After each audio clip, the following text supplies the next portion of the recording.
Olha, e adolescente suspeito de abusar sexualmente de criança é apreendido em Capela. Veja só essa situação. É um caso diferente, né? É um adolescente que abusou sexualmente de uma criança. São 2 menores envolvidos na história. Selma Souza vai explicar melhor essa história pra gente, vai contar tudo agora. Selma, é um caso que chama atenção. Revolta e chama atenção também. Explique pra gente, Selma, fique à vontade. Com certeza, viu, Lucas? Esse é o tipo de notícia que traz muita revolta para todos, né, dada a circunstância, mas que também serve de um alerta para os pais, para os responsáveis, para toda a sociedade estar atenta com as nossas crianças. Esse caso aconteceu em 2022 no município de Capela, mas só foi divulgado pela Polícia Civil hoje, nesta sexta-feira. Como que tudo aconteceu? Esse jovem, à época, tinha 16 anos de idade e essa criança de apenas 6 estava sob os cuidados dele quando tudo aconteceu.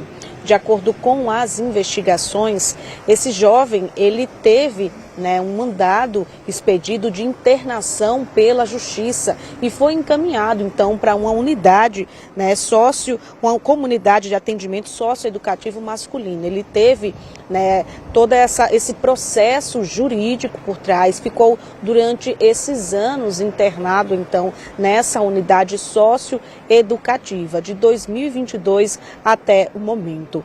Um caso que chama a atenção, traz um alerta para a sociedade, até como você destacou, são 2 menores que estão envolvidos em um crime que choca tanto, tirar a inocência de uma criança num crime bárbaro como esse de abuso sexual. A polícia, inclusive, também traz um alerta para a população que pode estar colaborando com esse trabalho investigativo da polícia através do Disque Denúncia, o número 181. Como todos vocês sabem, o sigilo é garantido, você vai estar contribuindo com a polícia nesse trabalho investigativo e com certeza salvaguardando essas crianças que só querem aproveitar a vida. Todo esse processo, todo esse trâmite jurídico aconteceu conforme o Estatuto da Criança e do Adolescente, preservando também esse jovem que cumpriu, então, essa pena, ficou apreendido, então, nessa unidade socioeducativa durante todo esse tempo. Mas, infelizmente, serve também de alerta para toda a sociedade, porque a maioria das vezes esses crimes acontecem no âmbito familiar com pessoas de confiança da família. Lucas? Obrigado, viu, Selma? Obrigado pelas informações. Gente, aqui, olha, com você aqui, nós temos alguns aspectos aí que precisam ser ressaltados nessa história, né? Veja, a gente entende a gravidade de um crime como esse. Todo mundo, a sociedade fica revoltadíssima. Eu fico também, e muito. Aí você pensa, não, e o juiz decidiu apreender esse jovem, vai ser apreendido já com 19 anos, agora ele vai ser apreendido de forma definitiva, ele tem 19 hoje. Vai ser apreendido de forma definitiva e com 21 anos sai. Mas é a legislação do país. É o que estabelece a legislação do país. O juiz não poderia fazer absolutamente nada de diferente. Tudo isso aconteceu em 2022, em julho de 2022, então julho de 2023, 24, 25. 3 anos, aproximadamente 3 anos e meio.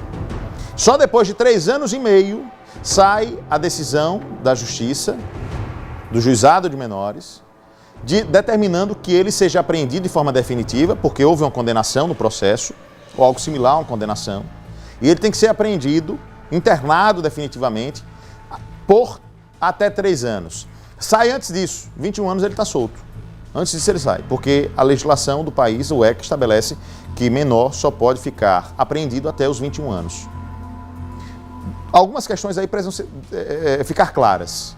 A primeira é a seguinte, a demora da justiça, 3 anos e meio para dar uma sentença num processo que envolve o menor, em que eu acho que os critérios eles são bem objetivos, bem claros. 3 anos e meio, precisa desse tempo todo. Aí agora quando ele vai ser apreendido, definitivamente ele já tem 19 anos.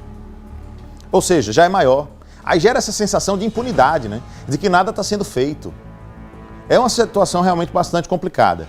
Mas é isso. O que estabelece a legislação do Brasil, eu não estou dizendo aqui que eu sou contra isso, pelo contrário, mas quando a gente vê crimes bárbaros assim, eu acho que o tratamento ele deveria ser diferente. O acompanhamento desse menor, desse adolescente que pratica o crime de estupro de vulnerável, aliás, o ato infracional análogo ao crime de estupro de vulnerável, o tratamento dado a esse cidadão, a esse jovem cidadão, deveria ser diferente. Ele deveria ter um acompanhamento mais preciso, mais de perto, né? O que ficaram... Ele teve suporte ao longo desses 3 anos e meio, algum tipo de suporte, acompanhamento psicológico e por aí vai, e alguma coisa deveria ter sido feita. Se não foi, deveria ter sido. Porque realmente para a população é difícil engolir a ideia de que um adolescente de 16 anos pratica o ato infracional análogo ao estupro de vulnerável, ao crime de estupro de vulnerável, em uma criança de 6 e nada aconteça. É realmente difícil de aceitar. Mas é isso. No Brasil, o menor não comete crime, comete ato infracional análogo ao crime e não é preso. É apreendido ou internado. Nesse caso, ele foi internado definitivamente agora, mas fica só até os 21 anos. Depois disso, estará livre e de volta à sociedade. A ideia é que ele volte à sociedade bem, né? Íntegro, recuperado, regenerado, como um cidadão de bem mesmo para poder seguir sua vida. Essa é a ideia. Tomara que isso aconteça. Infelizmente, nem sempre o sistema ele cumpre o seu papel, ou o papel que deveria cumprir. Infelizmente.